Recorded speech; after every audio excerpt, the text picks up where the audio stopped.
Bonjour, bienvenue dans la série sur la physique des particules. Revenons à l'opérateur courant que nous avons défini, mais qui n'est pas invariant de jauge. Alors, on va multiplier cet opérateur par un facteur de phase qui implique l'intégrale d'un potentiel vecteur le long d'un chemin spatial qui va de x à x plus epsilon, et le long duquel les différentes composantes commutent. Donc on va avoir J5 mu de x epsilon, sans petit 1 ici, parce que c'est la version définitive, qui est égale à psi bar x plus epsilon, fois gamma mu, gamma 5,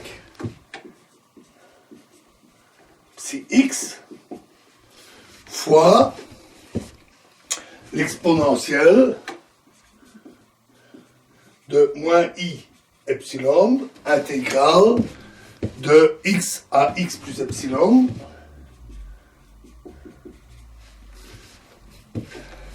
de dz rho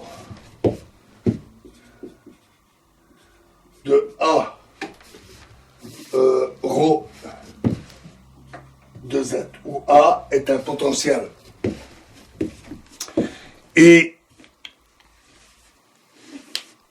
on peut alors vérifier que le résultat est bien invariant de jauge. Si on utilise de manière heuristique l'équation du mouvement, on peut alors calculer la divergence de cet opérateur comme d mu J5 mu x plus x epsilon est égal à 2mi psi bar x plus epsilon fois gamma 5 psi x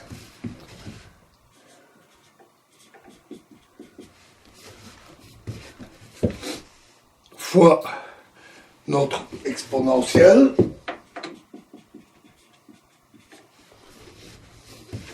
moins i epsilon J5 mu de x fois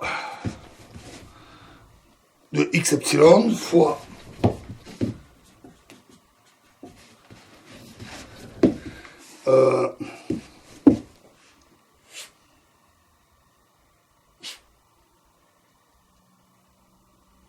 f mu de x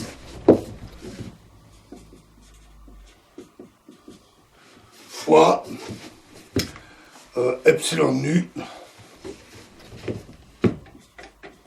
fois 1 plus un ordre en epsilon. Epsilon qui est très petit. Le second terme de cette expression est singulier à la limite epsilon tend vers 0. L'élément de matrice dans le vide de J5 mu, en présence d'un champ externe, a une composante en 1 sur epsilon, à partir de laquelle on retrouve la limite 0, la divergence du mu J5 mu 0 est égale à 0, ce terme-là, 0, plus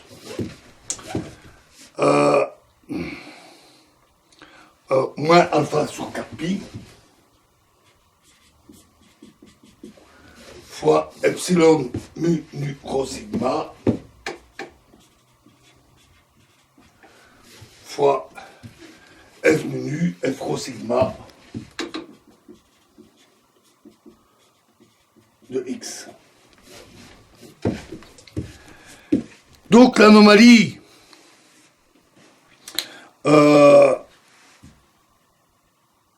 axiale modifie l'expression de la divergence en présence d'interactions électromagnétiques.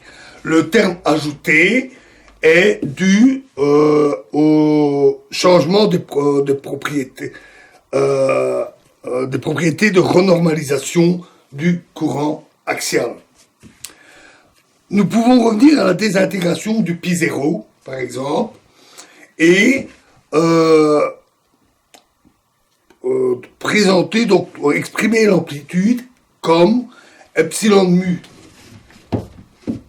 epsilon 1 mu, epsilon 2 mu, fois T mu nu de Q carré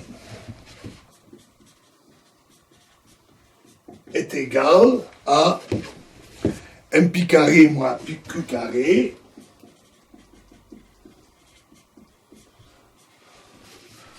fois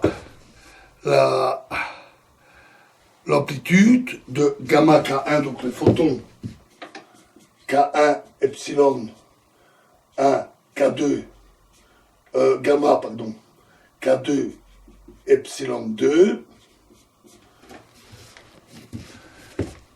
pi 0 0. Donc c'est une manière d'écrire l'amplitude et on peut l'écrire également M pi carré moins Q carré sur M pi carré F pi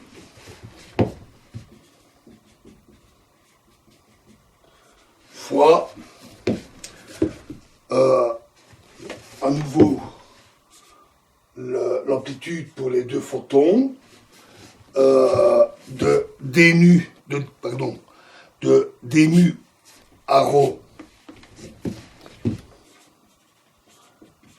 3 0 0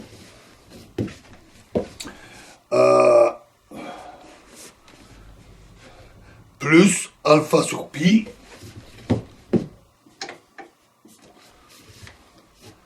alpha sur 8pi pardon epsilon rho 1 sigma 1 rho 2 sigma 2 fois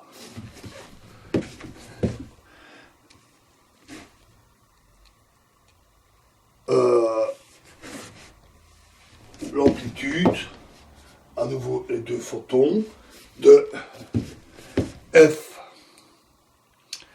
rho 1 sigma 1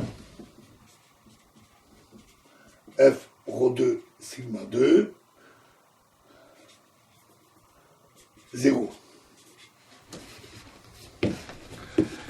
Et à l'ordre le plus bas, en alpha, le second élément de matrice est alors égal à pi sur alpha. Donc le deuxième élément de matrice ici, avec le terme ici, devient pi sur alpha fois epsilon 1 mu, epsilon 2 mu,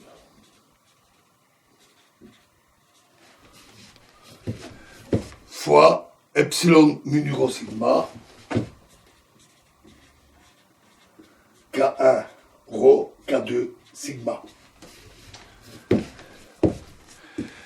Tandis que le premier s'annule à la limite Q carré égale 0.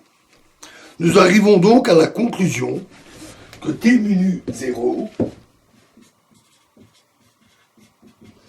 est égal à alpha sur pi F de pi, Fpi, pardon, fois epsilon mu nu rho sigma fois K1 rho K2 sigma. En accord avec ce que nous avions déjà obtenu, mais ici obtenu de manière très générale. Ce théorème, on peut le qualifier de théorème, ce théorème basse énergie, est en fait valide à tout ordre. En alpha, ceci est dû au fait de la propriété de non-renormalisation de l'anomalie, c'est-à-dire l'anomalie ne nécessite pas d'être renormalisée. D'autre part, l'extrapolation à Q carré pi, à Q pi au carré égale M, à Q carré égale M pi carré, dépend de l'ordre de l'approximation. Donc là, il peut y avoir des différences. On en conclut que les anomalies ne sont pas un artefact. Elles apparaissent de manière très générale dès qu'il y a un courant axial et des interactions avec un courant électromagnétique. C'est un produit de la renormalisation qui implique un aspect profond de la théorie des champs. Chaque fois qu'un modèle soluble est disponible, on peut calculer explicitement ce résultat comme par exemple dans le modèle à 2 dimensions de Schwinger, de l'électrodynamique, avec des fermions sans masse et qui exhibent une anomalie qui est tout à fait calculable et de la forme des mu. J5 mu est égal, dans cette théorie, à AC epsilon mu nu fois F mu nu. Tout à fait analogue à ce qu'on vient de voir. L'apparition dans certains développements de dimensions anormales, dans le comportement asymptotique, par exemple, et ça, on y reviendra, ça offrira d'ailleurs une nouvelle vision de ces phénomènes. Donc c'est important et on y reviendra. Voilà pour les anomalies quantiques. Et pour les symétries, notamment avec la symétrie octet et les courants axiaux, etc. Ces propriétés importantes concernant les symétries et ces propriétés de courant et d'anomalie, ces propriétés importantes étant établies, on va maintenant revenir à la base et remettre à plat tout ce qui est interaction entre hadrons. Parce que c'est un domaine vaste et pas facile. Donc on va le remettre à plat et on va partir de la base. Et on va y aller pas à pas, de la manière la plus simple possible et avec une approche systématique et une approche analytique. Donc nous allons voir ça et nous verrons à l'occasion des résultats particulièrement importants. C'est donc dans la prochaine vidéo. Je vous remercie.